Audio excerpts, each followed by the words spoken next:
Guau. ¿Quién es Santiago Cabo? Eh, qué pregunta. No sé si tiene una respuesta. No sé si es un es. Tal vez es un siendo, más que un es. Yo había estudiado psicología y faltando 2 semestres abandoné en una crisis así de lugar en el mundo. Abandoné y me fui de viaje y en ese viaje decidí que no quería volver y en ese no volver tenía que financiar mi viaje de una manera y aprendí artesanía. Y en ese aprender artesanía entré en los tiempos del caminante, donde, donde no sabes a dónde vas a ir después. Por ahora estás acá. Y después de estar viajando 2 años, la sensación era, sentía como si siempre, desde siempre y para siempre, estuviera en ese caminar. Y, y esa sensación así de la duración del tiempo eh, me marcó tan fuerte que hoy en día sigo caminando. Ya pasaron, ¿cuántos años pasaron? 27, 37. Pasaron 15, 16 años de ese primer viaje. Ya había viajado antes, pero ese viaje del cual nunca volví. A partir de ese viaje no hubo más volver a ningún lado. A partir de ese viaje siempre es unir. Aunque vaya al lugar donde partí, ya no estoy volviendo al lugar de partí, estoy yendo hacia. Después de ese viaje nunca más hubo una sensación de vuelta a, sino de siempre ir. Porque tomé conciencia de que en esa duración no soy la misma que cuando partí y los espacios y la gente tampoco son las mismas. Entonces, no hay vuelta atrás. Yo creo que no he aprendido todavía. Yo creo que la sensación que tengo cuando estoy trabajando, estoy dentro de un proceso, de una performance duracional, se repite casi siempre. Eh, una gran angustia al comienzo, porque me doy cuenta que estoy empezando algo que me va a llevar a donde no sé dónde, y angustia, cuestionamiento, conflicto, eh, mucha mente, como que si de pronto, ¡pah! Porque la duración también hace que no son cómodas, no son acciones cómodas, confortables. Son acciones donde el cuerpo se expone, se arriesga, se desgasta. Entonces, a las pocas horas de estar en esa inconfortabilidad, mi cuerpo ya está molesto, mi mente está sumamente crítica. ¿Para qué me vuelvo a meter en esto? ¿Por qué me meto en esto? ¿Por qué no desarrollo conceptos y que otros lo hagan? ¿Por qué? Muchas críticas. Y en un momento como pic, como tuc, entro. Y cuando sé que está acabando el trabajo, me genera unas ganas de no salir. Porque reconozco que ese estado me ofrece un estado de conciencia desde la duración que no puedo tener en el cotidiano. Y de cierta manera, como si hubiera una sabiduría accesible en ese estado, que cuando termine la performance, también acaba. Y, y la tristeza es saber que vuelvo a ser el mismo idiota de todos los días. Eh, que ese es un estado de conciencia y no es un acúmulo, no es no es una cajita que vas guardando información y llenaste la cajita y ahora ya sos rico. Parece como que cada vez fuera el mismo idiota. Cada vez que voy a mirar la caja, está vacía. Como si pudiera entender durante la acción, en determinado momento de la acción, pudiera entender cuestiones y cuando salgo, como si entrara en una amnesia, me volviera a enojar por las mismas cosas que no tienen tanta importancia cuando estás accionando en la duración. Como, sí, es como un estado de idiotice, ¿no? Así como, y eso da pena, da mucha pena. Cuando, cuando uno sabe que se está retirando, está acabando la acción. Entonces creo que no, cada vez que vuelvo a entrar en una acción, empiezo a entrar conflictuado, crítico, ¿para qué me meto? Luego el momento me desgasto, agoto, en clic, se hace un clic, entro. Pasan los días en ese estado de mucha información, pero no sé cómo explicarlo, no es una información racional. Ah, como si, es como, no sé cómo explicar, no es un estado de racionalización, es un estado de, ay, no sé, diría contemplación, pero no es contemplación porque también es participación. Es como un estado de acción y contemplación indisoluble. Es como, es como ser arrastrado por un río al mismo tiempo que vas observando cómo sos arrastrada por un río y estás en el río siendo arrastrada. No es que te ves como, te ves mientras y el mientras también, no sé cómo explicarlo. Y cuando salís, es como salir del río y ver cómo el agua fluye, pero vos ya no fluís, vos ya no estás. Vos ya ahora solo ves cómo el agua avanza. Antes vos veías mientras avanzabas, ahora solo ves cómo el otro avanza. Y eso que me da pena cuando salgo, el estado de idiotice. Idiotices en portugués, ¿no? En estos 6 meses de estar en México, estuve casi 4 meses viviendo en una ciudad llamada Reynosa, en Tamaulipas, en el norte de México, frontera con Estados Unidos. Y fui ahí por curiosidad, porque estuve en el pasado 10 días y en esos 10 días eh, en un contexto muy violento, violencia muy fuerte, pero aparte de la violencia explícita, había rastros de violencia que podía leerlos a través de los gestos de los cuerpos y no necesariamente de que algo ahí ahora fuese violento, sino como que había algo en los cuerpos que denotaban que pasaron por experiencias de violencia. Entonces dije, uy, yo quiero investigar eso. Entonces propuse a 3 artistas más una residencia que se llamó Nepantla, residencia expandida, y fuimos a habitar un mes de residencia en Reynosa para investigar desde el cuerpo, con el cuerpo en el lugar, investigar cuáles podían ser esas violencias que no son explícitas, que llamamos violencias liminales, y también investigar cuáles son las prácticas cotidianas que reafirman la vida en zonas de conflicto, de violencia. Yo creo que las dificultades que aparecen al mismo tiempo son las herramientas que se nos brindan. Algo que aprendí caminando es que desde el lugar donde estamos podemos imaginar que si salimos vamos a tener tales problemas, dificultades y le podemos gastar tanto tiempo en inventarnos soluciones para esos problemas futuros. Pero cuando estemos en ese momento, no seremos las mismas personas. Entonces, los problemas posiblemente no sean los mismos.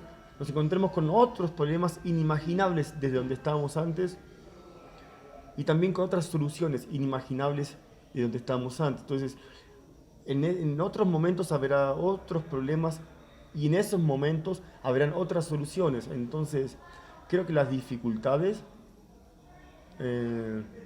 dificultades son esas expectativas que tenemos a priori. Esa es la mayor dificultad. Y la performance también, porque lo que hablaba de la duración, que a través del caminar fue un habitar la duración. Cuando voy a hacer una acción, la acción también la pienso duracional. Días, eh, días, para que en esa duración de días de acción, sin parar, hay algo que se transforma y hay mucho del encuentro, mucho donde la expectativa inicial, en el desgastar el cuerpo, al agotar el cuerpo, también se agotan las expectativas. Y de pronto entramos en la duración, en donde, no sé cómo explicarlo, es como si antes de accionar tuviéramos una cantidad de expectativas y por eso pensamos y planeamos y cuando entro con esa cantidad de expectativas. Y necesito, en mi caso particular, necesito de tiempo, de duración para poder agotarme, agotar el cuerpo, agotar la mente, agotarme emocionalmente y cuando me agoto, ahí se abre la posibilidad a otro. a lo otro posible que mientras estaban las expectativas no daba lugar. Muchos años antes de denominar la performance, accionaba con el cuerpo porque es lo que tenía. Eh, y desde lo que tenía me interesaba provocar desde el cuerpo. Y provocaba en espacios públicos respecto del consumo, o provocaba a través de videos, o provocaba en la universidad, eh, a través de acciones con el cuerpo, pero no sabía que existía la performance. Si bien estudiaba en una escuela de artes visuales, nunca, nunca nadie habló en ninguna clase de performance. Yo no tenía referencia, ni siquiera existía la palabra, menos tenía referencia de artistas.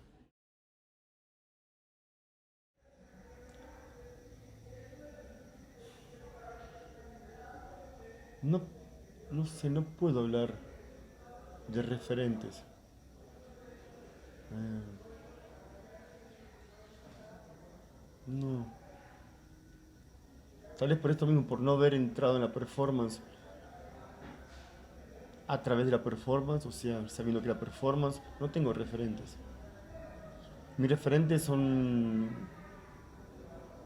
compañeras, compañeros, caminantes, artesanos, malabaristas, que están viajando, que están en esos procesos de duración también, ¿no? No sé si conozco muchos artistas que están eh, interesados en la duración en tanto proceso. La mayoría de la gente que conozco trabaja obra. Eh, y la obra en tanto un signo y un contenido y un concepto a ser desarrollado durante la acción. Y a mí me interesa cómo la acción desvía el contenido inicial y cómo puede dar lugar a otros y a otras para que desvíen el contenido y participemos de un discurso en construcción más allá de lo que inicialmente podía tener previsto. Entonces, más que referentes, puedo hablar de personas que están en una vida andando. Y si me piden, no pienso en artistas. No pienso en artistas así con la categoría artista, ¿no? Como lo que uno llamaría artista. Pienso en artistas de la vida. No artistas de museo, no artistas de academia, de galería. Pienso en gente que le dedica la vida a lo que está haciendo, trabaja con teatro, trabaja con artesanía, trabaja con circo, y están andando, están en ese proceso de afectación, en movimiento. Ahora, si hablamos de artistas como tales, pienso compañeras o compañeros, amigas, amigos, que, que a lo largo de los años se han empezado a interesar en esta cuestión de entrar en la duración, en los procesos y no en la obra que comience y acabe ahora. Pienso en Rosy Buareto, de Salvador de Bahía, Brasil. Rosy en los últimos años está trabajando duración. Antes no trabajaba en la duración, antes trabajaba la obra más puntual. Y en los últimos años, incluso desde un EPI en Chile, ella me contó que se sintió provocada a trabajar el proceso, que fue a Lota sin una obra previa. Fue a Lota a querer afectarse por el contexto y desde ahí producir una obra que fue precisando de todos los días para ir produciéndola. Y Rosy me contaba, ¿no? Que como que esa obra le marcó. Fue un punto de quiebre en su camino. Y a partir de ahí decide trabajar en los procesos y no tanto en la idea. Entonces, hoy en día Rosy, aparte de ser una querida amiga, una hermana del camino, una persona que me ha ayudado muchas veces, hoy en día ya es para mí una persona con la cual tengo una gran afinidad a la hora de hablar de performance, duración, proceso. Eh, pero no son referentes, son compañeros y compañeras de caminar. No es un referente, no es alguien que me influenció para hacer lo que hago. Es alguien con el cual puedo compartir afinidades de este interés del proceso y de la duración en algo que podría llamarse performance duracional.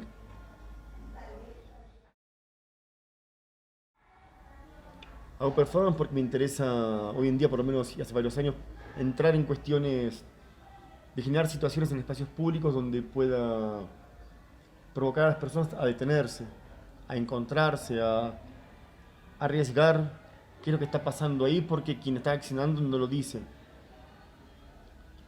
También mientras eso que me interesa generar acontece, también en la duración voy entrando en otro estado de conciencia. Pero no es como que hago un performance para entrar en un estado de conciencia.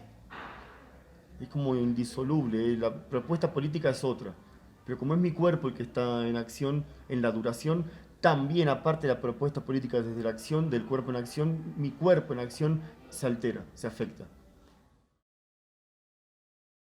Entonces en el año 2010, en el Festival Mola, Mostra Oso Latinoamericana de Performance Urbanas en Salvador de Bahía, Brasil, organizada por Rosy Boareto y Daniela Félix, me invitaron a participar con un trabajo que llamé Peso Sua de carne y oso. Y la cuestión era que como no hablaba portugués o hablaba muy mal, si yo hablaba durante la acción, se iban a evidenciar que era extranjero. Y en tanto extranjero corría el riesgo de que me dieran ciertos permisos que un local no tendría. Entonces decidí no hablar durante la acción para que no dar esa información al respecto de soy de afuera. Y en ese no hablar decidí que mi comunicación iba a ser a través de la vista.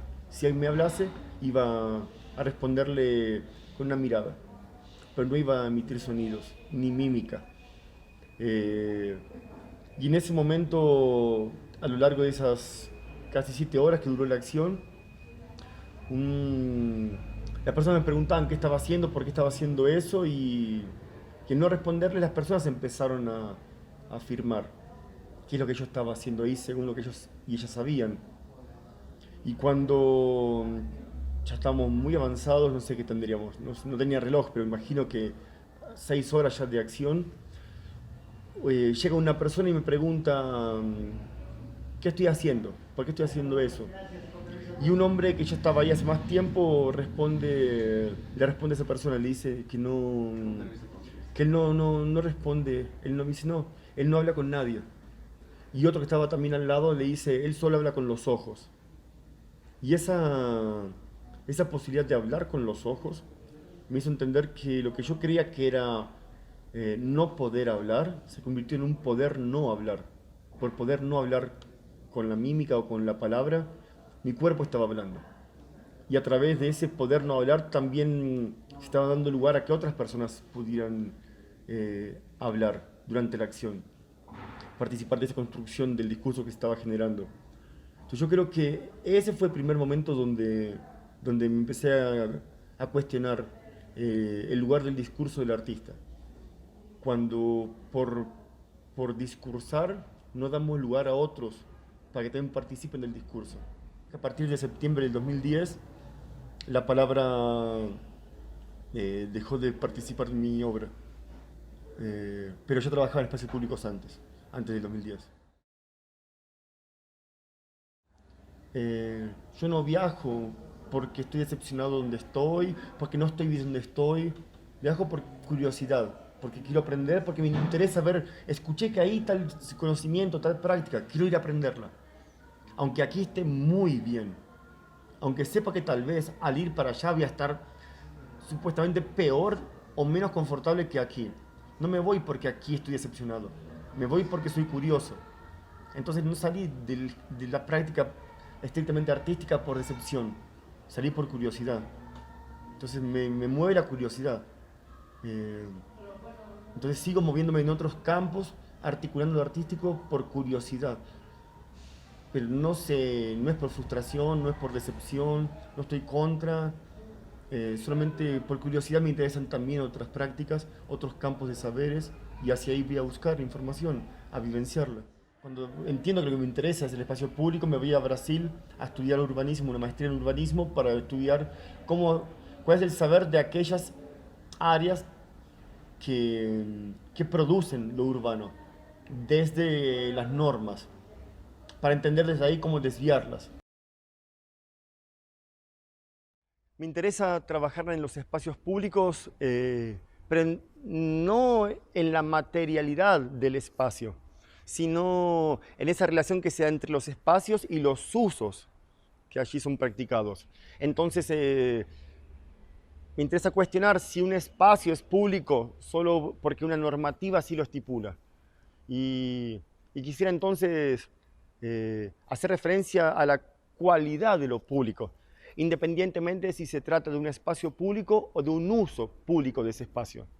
Y proponer que la cualidad de lo público es precisamente ser agregadora de cuerpos y activador de prácticas diversas. En este sentido, si un espacio fuese la materialidad que organiza las prácticas, los usos públicos serían usos que al ser realizados en ese espacio agregarían a otras personas a participar de esa práctica y provocarían que otras prácticas acontezcan en simultáneo. Pero si la cualidad de lo público es ser agregador, no alcanzaría con que se practiquen solamente usos públicos en un espacio para poder considerar que ese espacio es público. Hace falta también incorporar los usos privados y los usos íntimos, es decir, los usos que excluyen a determinadas personas y los usos íntimos que ni agregan ni excluyen, sino que no necesariamente invitan a participar en esa práctica. ¿Por qué? Porque si lo público es agregador, no tendríamos sentido de decir que es público excluyendo a los usos privados e íntimos. Y no solo eso, porque también hay ciertos usos privados realizados en espacios públicos que no se ejercen de manera hegemónica y que gracias a esos usos habilitan otros usos en simultáneo. Entonces, por ejemplo, un uso privado podría ser la venta de comida de anticuchos, que agrega personas en ese fragmento de ciudad y no todos están comprando y consumiendo, pero sí están relacionándose allí. Y observamos que si esa práctica no aconteciese, tal vez ese fragmento de ciudad sería solamente un lugar de paso y no solo, como está haciendo ahora, un lugar de encuentros. Pero esto no transforma el uso privado en un uso público, sino que es un uso privado que participa de la producción de lo público. Y esta producción de lo público es una complejidad aún mayor de aquello que podríamos llamar público. Tiene que ver con las prácticas que se desarrollan simultáneamente para provocar situaciones relacionales en ese espacio.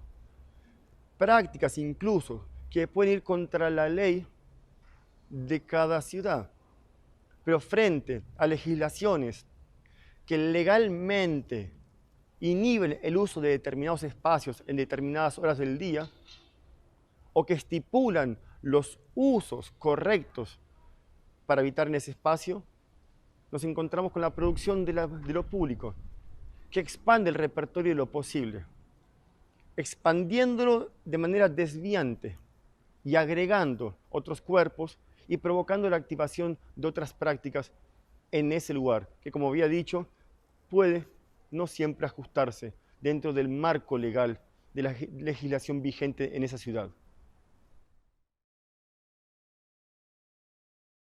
La propuesta de las cartografías sensibles en espacios públicos es una metodología de escucha, pero de escucha de las prácticas, de los usos, de los espacios donde queremos activar proyectos artísticos, de gestión cultural, urbanismo. Pero esta escucha es una escucha sensible, a través del cuerpo afectado y siendo afectado por los cuerpos que allí realizan las prácticas. No es una observación racional desde lejos y de afuera. Es poder entender a través de los otros y sus prácticas aquello que de nuestras experiencias no podríamos observar. Y entender estas prácticas como discursos en acción.